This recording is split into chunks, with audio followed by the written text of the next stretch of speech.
Connaissez-vous le plus français des photographes brésiliens ?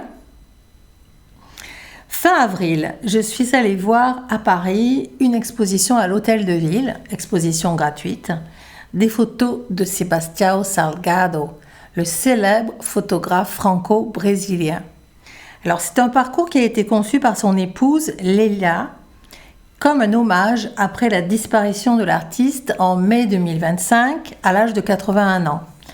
Avec 200 œuvres, l'exposition retrace les grandes séries emblématiques qui ont marqué sa carrière, avec ses clichés les plus iconiques qui témoignent du regard humaniste qu'il a posé sur la nature, les animaux et les humains. Alors, je vais vous donner quelques dates clés sur sa vie. Né en 1944 au Brésil, mort à Paris en 2025, il a vécu 50 ans à Paris. Il disait de lui enfant « J'ai beaucoup rêvé, je voulais aller au-delà de mes montagnes ». Économiste de formation, il quitte le Brésil en 1969 et devient réfugié politique en France à l'âge de 25 ans. Il découvre la photographie presque par hasard et abandonne l'économie pour se consacrer uniquement à sa passion. Témoin du monde, il parcourt la planète pour documenter les travailleurs dans les mines, dans l'agriculture, les migrations massives, les conflits, la misère et l'environnement menacé. Parmi ces grands projets, il y en a eu 4 remarquables qui sont devenus des œuvres majeures: Workers, Migration, Genesis et Amazonia.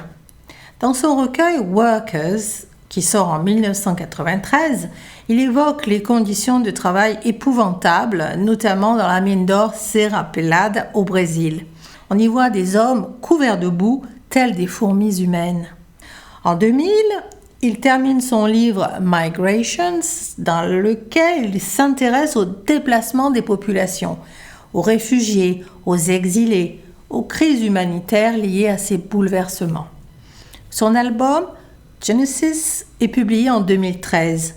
Là, il montre la beauté originelle de la nature en se rendant dans des lieux encore non touchés par l'homme moderne.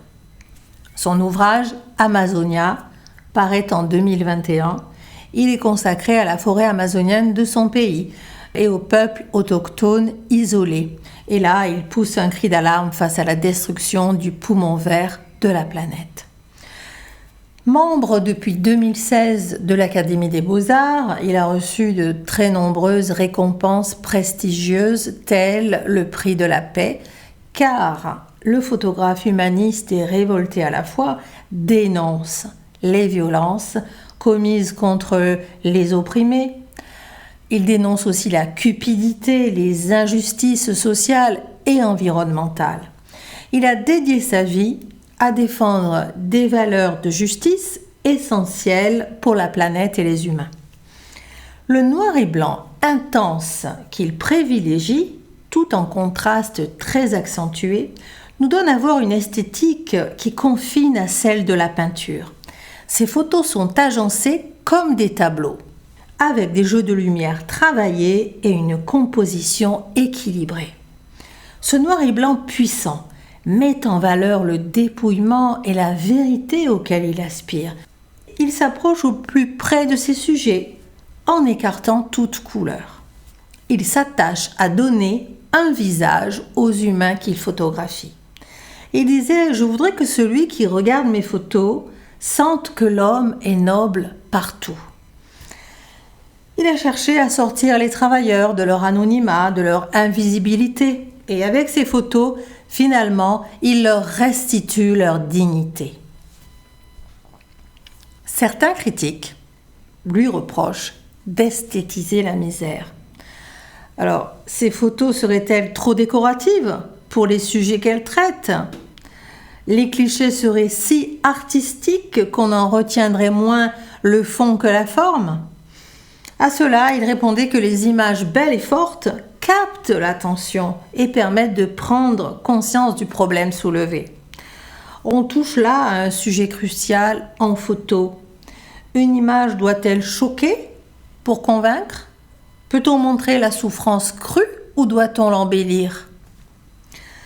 De mon côté, j'ai été sensible à l'harmonie des images, mais je n'ai pas ressenti tellement d'émotion en face d'elle. Si je compare avec cette photo de Dorothea Lange, par exemple, sur la mer migrante, cette photo-là m'émeut davantage. À vous de vous rendre à l'Hôtel de Ville de Paris jusqu'au 30 mai pour faire le tour de cette exposition et vous faire votre propre avis. Et pourquoi pas le laisser en commentaire sur ma chaîne Madame Rêve.